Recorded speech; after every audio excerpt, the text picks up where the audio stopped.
القصة بتبدأ في بلدة صغيرة في أمريكا، وبطل القصة بتاعنا ديفيد بيكون راجع من البيت من المكتب بتاعه، وبمجرد ما بيدخل من الباب وبينادي على بنته ماشا ما بيلاقيش أي رد منها، وأسئلة بدأت تدور في دماغ ديفيد.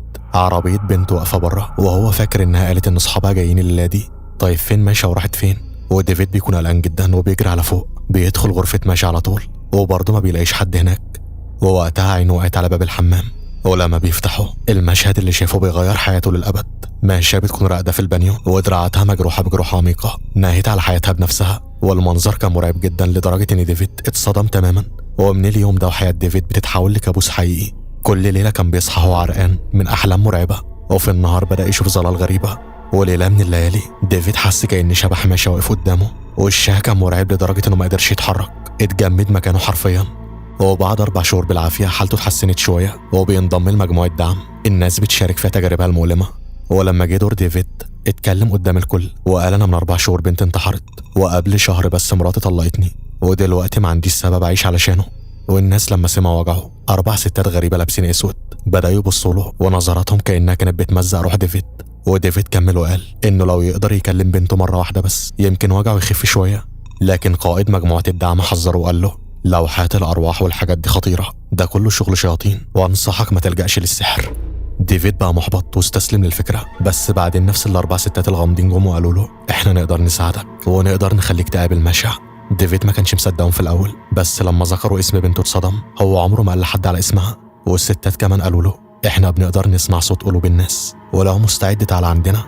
وفي اليوم اللي بعده ديفيد بيبدأ يعيش حاجات غريبة. كف ايده اتخدر وقتها سمع صوت ست من جوه البيت، ولما طلع فوق بيشوف مراته السابقة ميشيل بتجهز حاجتها في شنطة. والليلة دي بالذات ديفيد حس ان جسمه مشلول. وبعدين سمع صوت من فوق، وبمجرد ما بيدخل الأوضة حس كأن حد واقف وراه، واتلفت بس ملقاش أي حد. وبدأ يدور في حاجات ماشا وفجأة لقى مذكرة، وجوه المذكرة دي كان في صورة لماشا مع ال4 ستات، بس وشوشهم كانت كلها مشوشة. وديفيد وهو بيألف المذكرة عرف ان بنته ما كانتش مبسوطة، وكل صفحة كانت مليانة أسئلة. واليوم اللي بعده ديفيد بص على المذكرة تاني بتركيز أكتر، وفجأة بيلاقي ملابس داخلية لست في إيده. وفي اللحظة دي شاف ماشا واقفة على السلم، بس هي ما ردتش عليه ومشيت فوق بهدوء، وفتحت باب أوضتها ودخلت. وبعدها ديفيد صحي تاني من كابوس مرعب وجبينه عرقان، الخوف واضح في عينيه. وبعدين عينه وقعت على صورة قديمة لماشا، وساعتها خيال اسود بيظهر في الغرفة، واحد بيكون شكله مستعد انه يبلع ديفيد. وفي اليوم اللي بعده ديفيد بيقابل صاحبة ماشا القديمة اللي بيكون اسمها كيسي، وسألها هي ماشا ما قالتلكيش على اي حاجة غريبة من اسرارها؟ كيسي فكرت للحظة وردت لا، كانت دايما بتبان مبسوطة. فديفيد طلع صورة بسرعة وسأل طيب مين ال4 اللي مع ماشا دول؟ بس كيسي لما شافت الصورة رفضت تتكلم. وفي اليوم ده ديفيد رجع لمجموعة الدعم، وهناك بيشارك الأحداث الغريبة والغير طبيعية اللي بتحصل له. وال4 ستات الغامضين من نفس المجموعة اللي دايما لابسين هدوم سودا بيكونوا بيسمعوا قصة ديفيد باهتمام شديد. وبعدها بيروحوا لديفيد تاني وقالوا له في روح ساكنة بيتك ولازم نروح هناك ونعمل تطهير. فديفيد بيوافق وبيديهم عنوانه، بس هم قطعوا وقالوا له احنا ما نحتاجش لأي عنوان، هنوصل لوحدنا. وبمجرد ما ديفيد وصل البيت دقيقة بس عدت، وبعد كده ال4 ستات ظهروا على بابه وبيبدأوا فعلا في التطهير. بيردلوا في ترانيم غريبة بيقولوها في كل ركن في البيت. ووقتها مرات ديفيد السابقة ميشيل دخلته لما شافت ال4 ستات، زعلت وافتكرت ان ديفيد جايبهم لمتعته الخاصة، وقالت له هي وصلت لكده فعلا وبتسيب البيت وبتمشي. فديفيد جرى وراها وحاول يفهمها، بس ميشيل رفضت تصدق ومشيت زعلانة. ولما بيرجع البيت الستات بيقولوا له احنا لسه ما كملناش التطهير، الروح اللي ساكنة البيت روح بنتك ماشا ولازم تمشي من هنا. ديفيد بدأ يشك فيهم وطردهم من البيت، لكن قبل ما يمشوا قالوا له لازم تعرف ليه ماشا لسه هنا، بس هو كان مصر برضه انهم يمشوا. وبعدها بدأ يقطع في صفحات من مذكرة ماشا القديمة في نص الليل، بس فجأة حس كأن خيال ماشا ماشي على السلم، وهو بيصحى من كوابيسه المرعبة تاني. بس الكابوس بالنسبة له كان حقيقي لدرجة انه ما يقدرش يتجاهله. فبيروح على طول لغرفة ماشا وبيشوفها ظاهرة هناك وهي بتبص له بتكون بتترعش من الخوف، وهو بيفوق تاني من الكابوس. بس بعدين بيشوف خيال ماشا جنب رجليه وبيبدأ يسمع صوت عياطها، فبدأ يمشي ورا الصوت وشافها وقال لها استني يا ماشا. بس اللحظة اللي حاول يلمسها فيها بيطلع برضه انه بيكون في كابوس تاني. وبسبب قدرة الكوابيس دي الحالة النفسية لديفيد اتدمرت تماما. وفي اليوم اللي بعده في الشغل ديفيد كان شكله متحطم، بس وقتها بيلاحظ 3 غرباء برا شباك المكتب. وفي اللحظة دي ديفيد بيستقبل مكالمة من صاحبة ماشا كيسي بتقول له ان ماشا انضمت لمجموعة غريبة والناس اللي في الصورة ممكن يكونوا من نفس المجموعة دي. ولما المكالمة خلصت ديفيد شاف ال3 ستات جايين ناحيته جوه المكتب، وفجأة الجو بقى مظلم وصمت غريب ملا الدنيا. وفجأة ست غامضة ظهرت قدامه وشاورت له على لوحة ويجا وقالت له لو عاوز تكلم روح بنتك ماشا اعمل اللي هقولك عليه. فديفيد بيوافق، وبمجرد ما اتبع تعليمات اللوحة بيتشد لعالم غريب. وهناك 4 ستات قاعدين قدامه. الزعيمة بتاعتهم قالت له إنه علشان يستدعي روح ماشا لازم يجيب مذكراتها والحاجات اللي بتحبها أكتر. وبمجرد ما ديفيد طلع المذكرة والحاجات التانية طقوس استدعاء الروح بدأت. بس بسرعة الجو بدأ يتغير، الخوف والألم بيظهروا على وشوش الستات وأجسامهم بدأت تترعش، وبعدين كلهم وقعوا مغمى عليهم.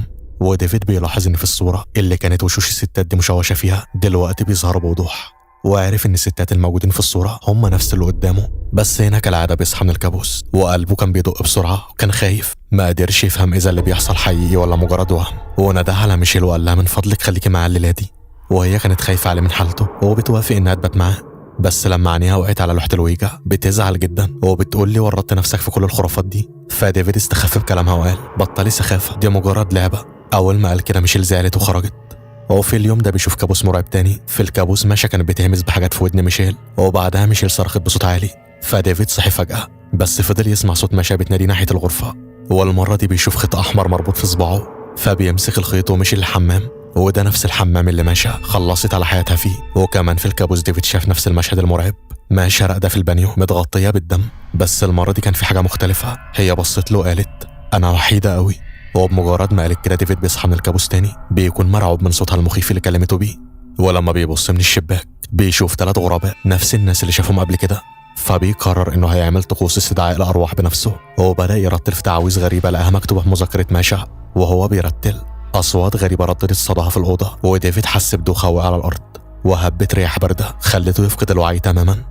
ولما ديفيد بيفوق بيسمع صوت حد بيعيط، ففتح الباب وشاف ماشا قاعده على الارض بتترعش من البرد، وهو مد ايده وشالها ولمس وشها البارد. وقالت له بابا انا حاسه ببرد شديد. وديفيد ما كانش مصدق عيونه، هو شايلها فعلا وقال انت محتاجه حمام سخن. وبسرعه خلع قميصه وبدا يوديها للحمام. بس ماشا كانت شكلها كانها تنتمي لعالم تاني، وهو بيتصل فورا بمراته السابقه ميشيل وقال لها بصوت عالي ماشا عايشه. كان بيقول الجمله دي وصوته مليان خوف وفرحه في نفس الوقت. بس على الطرف التاني من المكالمه صوت غريب رجع صدى بيكرر كلام ديفيد كأن ميشيل بتقلده. وبعدين سمع ضحكه مرعبه وهو اتخض وقفل المكالمه بسرعه. ولما بيرجع لماشا شافها بتسال نفس السؤال بتكرار وبنبره مخيفه، بابا انا بنت كويسه مش كده؟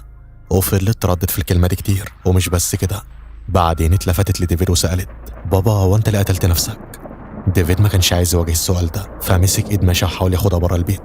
بس بمجرد ما وصلوا الباب 5 أشخاص غريبين ظهروا قدامهم، وماشا فجأة صرخت بصوت عالي وشدت ايدها من ديفيد وجروا وراها، لكن ماشا ما كانتش موجودة. وبعدين دخل الغرفة وشاف ماشا واقفة وراه ماسكة كاس في ايديها، والغريبة ان فجأة هجمته بالكاس وضربته على دماغه، وهو كان بيتوجع جامد جدا وقام بالراحة وكان بيحاول يطلع يطلب المساعدة من الناس، بس هم كانوا واقفين هناك وساكتين. وديفيد بيخلع طاقية واحد منهم، واللي شافه هز لحد القلب لدرجة انه كان سامع نبضات قلبه، وشوشهم ما كانتش بشرية وشكلهم كأنه مش من العالم ده. وديفيد وقع على الأرض من الخضة وبطريقة ما جري وقفل الباب على نفسه، بس صوت ماشا كان لسه بيرن.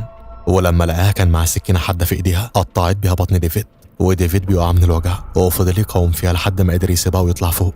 ديفيد قفل على نفسه جوه الحمام، كان فاكر انه في مكان آمن، بس بمجرد ما فتح الباب ماشا كانت واقفة هناك ومنتظرة، وحاول يخنقها علشان يدافع عن نفسه. لكن بعدين ماشا صرخت وقالت له انت خليت حياتي جحيم.